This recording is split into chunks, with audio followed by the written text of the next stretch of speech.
Good evening. Hand today is Ace 10 offsuit. So in this hand we have 3 limpers and it's 2 offs. So I'm going to say that we're raising our button raising range. When we look at the limpers, we don't have a whole lot of hands, but one guy limped, and then 2 more limped after him. The opening limper probably isn't going to be overly strong. In fact, he's probably going to be mostly weak. What kind of ranges do players limp, especially with early position? Well, definitely not big hands, unless they're scared to play.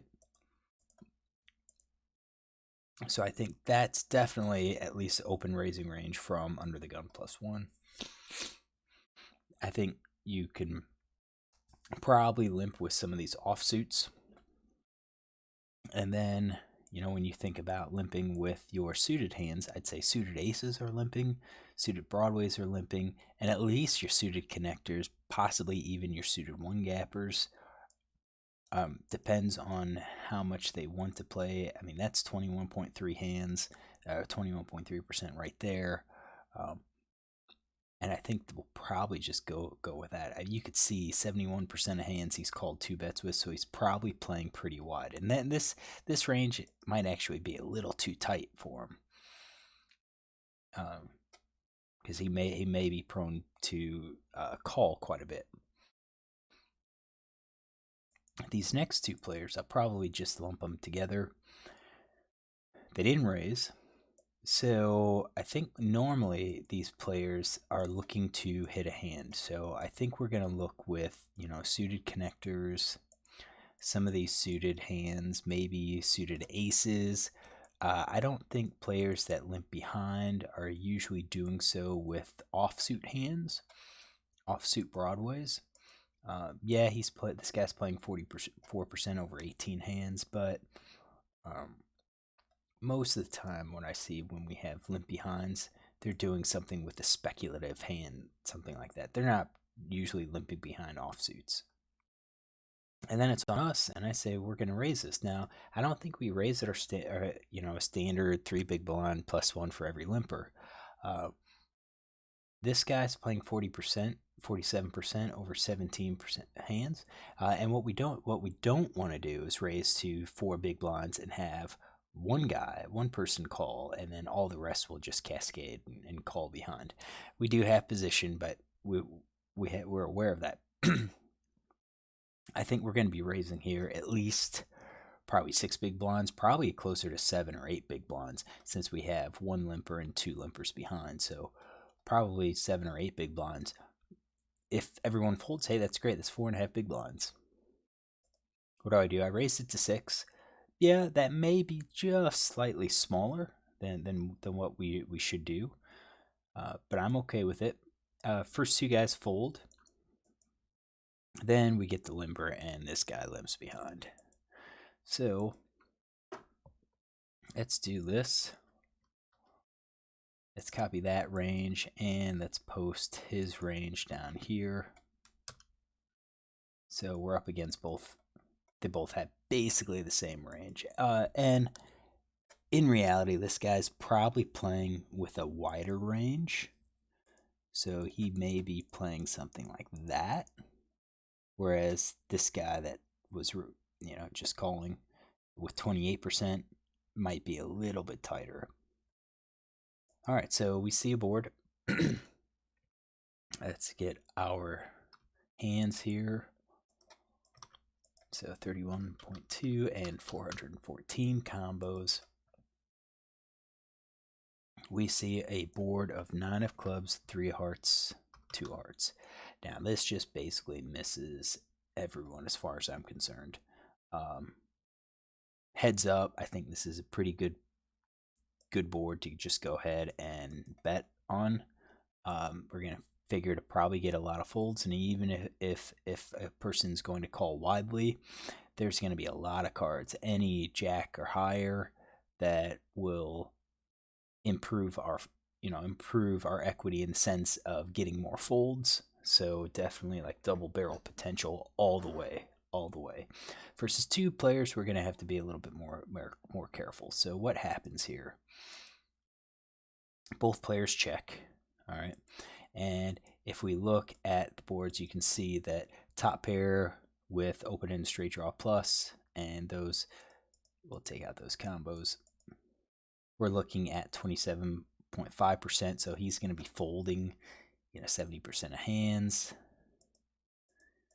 He's folding a little less than 70% of hands.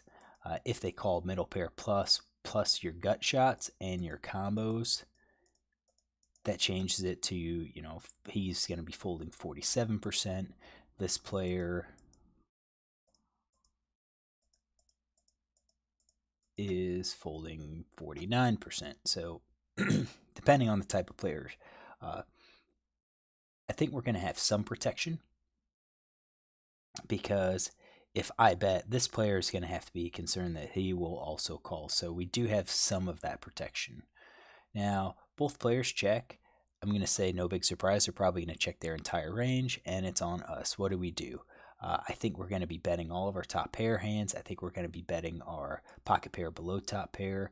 I think those are definitely value. Definitely these pocket pair below top pairs. What we're trying to do is we're trying to bet here, because the board's kind of dry and people may call with overcards, and we could fire a second barrel and pick it up. So we're trying to get some cards that have equity to fold when we have these. We want to try to realize our equity. What about our flushes? That's a draw. I think we're going to be betting our gut shots as draws. All of these as draws. And I do think we're going to be doing our 2-card backdoor flush draws. So we're going to be c-betting 47.5% with position. And I think we're going to probably be doing a little bit more. So, if we add all of our overcards, all of our broadways, that adds a lot of hands. So now we're at basically almost 2-to-1 bluffs to value. But I think we could probably do it. We don't quite know what they're going to play. If anyone's going to call loosely, it's going to be this player. But we've got position, and he has to worry about this second player. So I do think we're going to be betting a very wide range here. I bet half pot.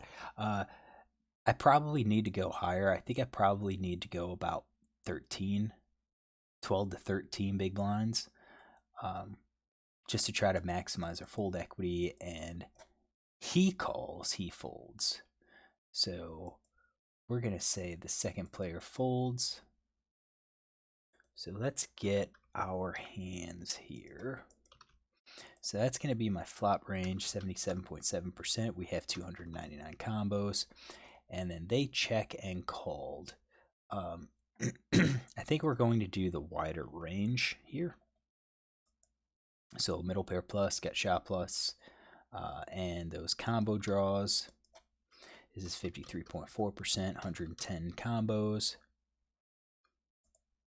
And we see a turn of a 6 of clubs. So that definitely helps our backdoor equity if we were doing it with backdoor clubs right now. But it doesn't. I don't think that card really improves our fold equity. So if they didn't believe that we had a 9 or we had an overpair, 6 doesn't change it. We're not going to get a fold from that. So our equity here is 33.6. Theirs is 66.4. They have the equity edge. However, we do have the nuts edge, because we do have overcards. So villain 3 checks. I think he's probably going to check everything. I think a check raise would be expected if he had trips or 2 pair at this point.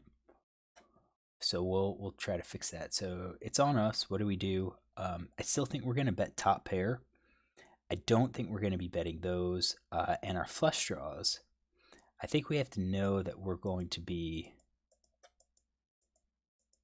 getting called. So definitely our flush draws.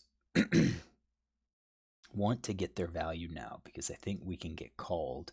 We're going to be getting called more frequently. If this player doesn't believe us, I think he's going to be calling with all of these middle pairs.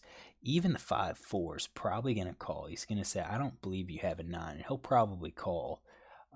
Ace 3, I think he's going to call. So we're at almost 100% of hands that he's going to call with on this board. Now, do I really think he's going to do that? No, probably not. I think the middle pair would probably call. I don't think 5-4 is going to call. Weak pair is going to call. So, but he's going to be calling with his draws, open-ended straight draws, flush draws. So 82.9%. We're not having a lot of fold equity, and because of that, I think we're going to be breaking down and lowering our bluff to value ratio. So I think that's going to be my C betting range, and we're going to expect he's going to be calling with that. And that means we're going to be, if we get called, we're about 50-50. So I checked, which means we will do this. We will add these.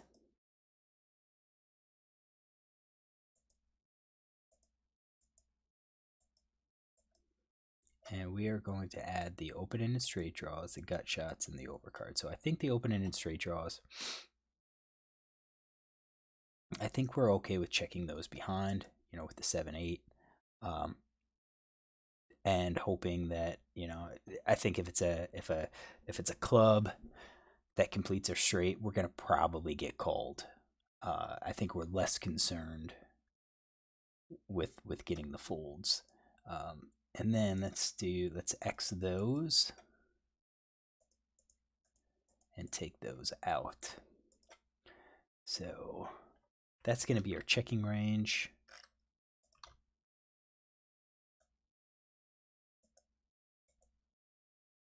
He has basically his entire range here because he checked.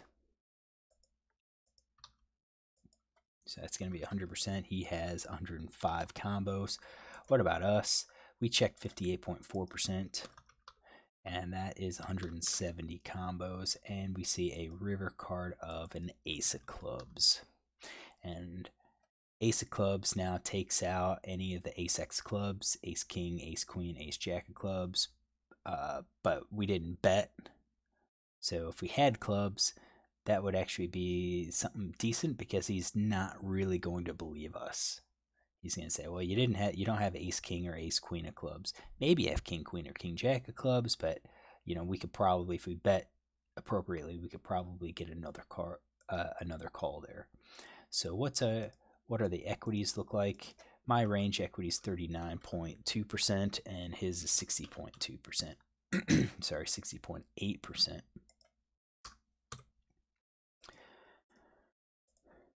Now villain bets. All right, so pot was 40. He bets pot. We did, we had initiative, and then we checked behind. We have to question, what do we need? What do we need to call? So we need 33% equity here.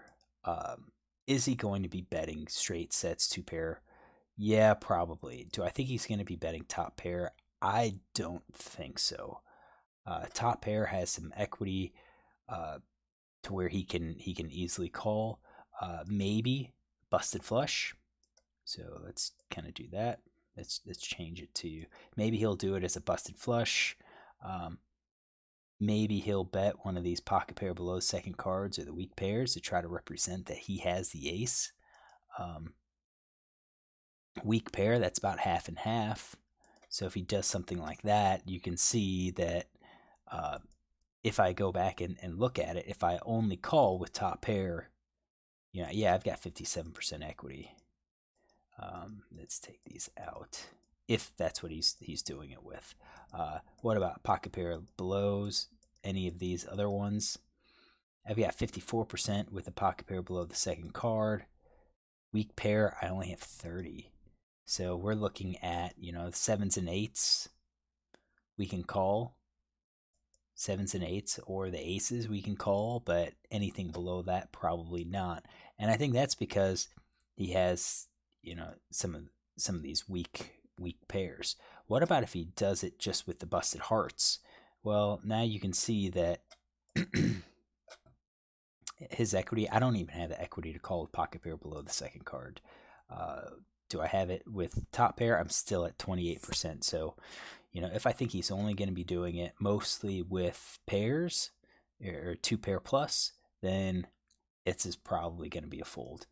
What if we add in the top pair, all of those aces? How do we stack up against that? Well, with ace, we're going to have 36.9%. We do have the odds to call. So I think he would, and that includes his nothing hand. So what if he has no bluffs? What if it is entirely top pair plus? And you can see that I have 18.6. But a player like this, like Luce, I wouldn't expect him to only do this with value. I mean, his 3-bet percentage is 1 out of 6. He's demonstrated he could 3-bet. His pre-flop raise is 1 out of 18. What is his river stats? We don't have a whole lot, but he's bet 2 out of 3 times. 2/3 of the time he's bet on the river, and he saw the river 83% of the time. He made a pro bet 1 out of 1, so I think this means that he is liable to make a pro bet with something that is less than premium. So maybe any of these just trying to get me to fold, or even, with just busted heart draws and so forth. I mean, if you think about it, what hands are going to call? Nines would have called on the flop. Maybe he connects with 2-pair, but I think we demonstrated some weakness. So I do think we're going to have to call, and we're going to probably only going to be calling with our aces, with our ace high, with our top pair type hands. So I did call. He shows ace 7. I showed ace 10. Does he have ace 7 in his range? He doesn't, because I didn't think he was originally going to have this. But does he have it? I don't have any of those offsuits. He called pre-flop or on the flop with ace 7 offsuit.